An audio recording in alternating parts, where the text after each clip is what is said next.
Kennedy got shy. She got the birthday shies today. Happy birthday! Happy birthday! Happy birthday! We did this for you, baby.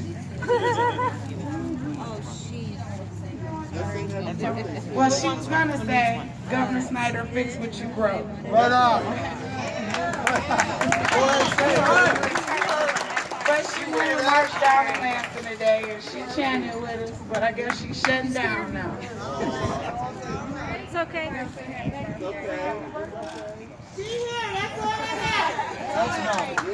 Well, I hate to say it, but that's one of the effects of lead. They just start reverting and shut down, and no particular reason. So. Sick and tired of being sick and tired. Yeah, say that again. But thank you all for coming out, and I'm glad the sun shined on us today.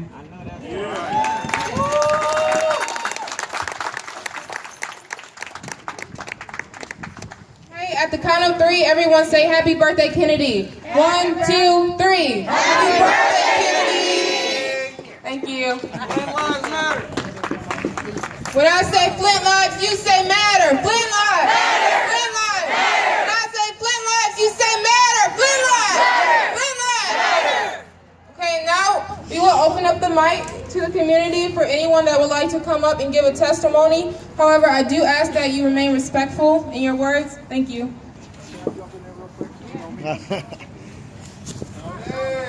Well. 4 years we sat out front last year, the year before, and like Mama Claire says, see there, here we are again. They're thinking we're gone.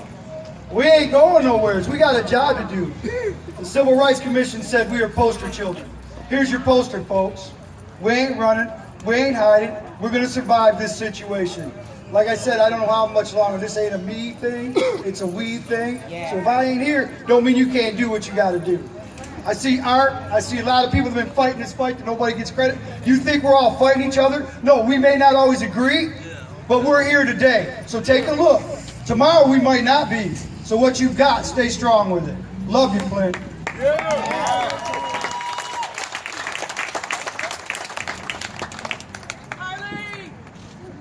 Thank you.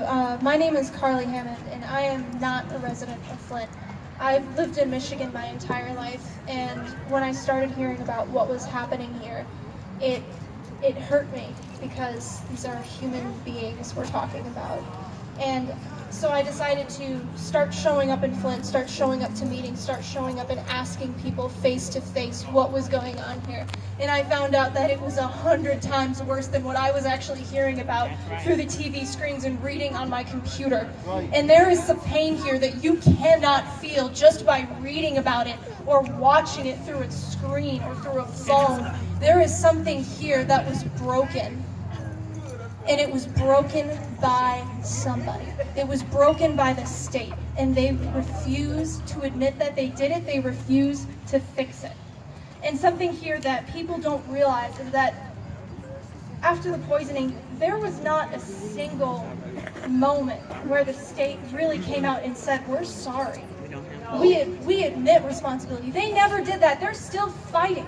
They're still saying we weren't at fault. And not only that, Flint pays the highest water rates in the country. I have seen the bills myself. If you come out here on any day of the week to City Hall, this is where people come. You'll find them crying in the lobby wondering, how am I supposed to pay for water? How am I supposed to pay to keep my home warm for my children? How am I supposed to pay to survive? This was caused by somebody. Now back when GM left and all the good factory jobs left, that was because of the federal government and NAFTA. And that is a fight that is all across America. It's not just in Flint that those factory jobs left. But here in Flint, the fight continued when the state government turned their backs on Flint residents after they poisoned this city. It was their decisions. And they haven't paid for a single house pipe replacement, a single water heater, a single coffee tin, anything. You're supposed to replace all of that when you have poison water running through it. And they haven't claimed responsibility or paid for any of it, just a cheap water filter. So, if you're watching and you're not from Flint, you have to understand that this is your fight too. This is corruption. This is disinvestment. This is profits over people, corporations running, owning our state. This is at its worst here in Flint. It is a humanitarian crisis. It is a crisis that we all need to stand behind. And we all need to get here, and we all need to hear these residents out and stand behind them for their fight, because it will be all of our fights. Thank you.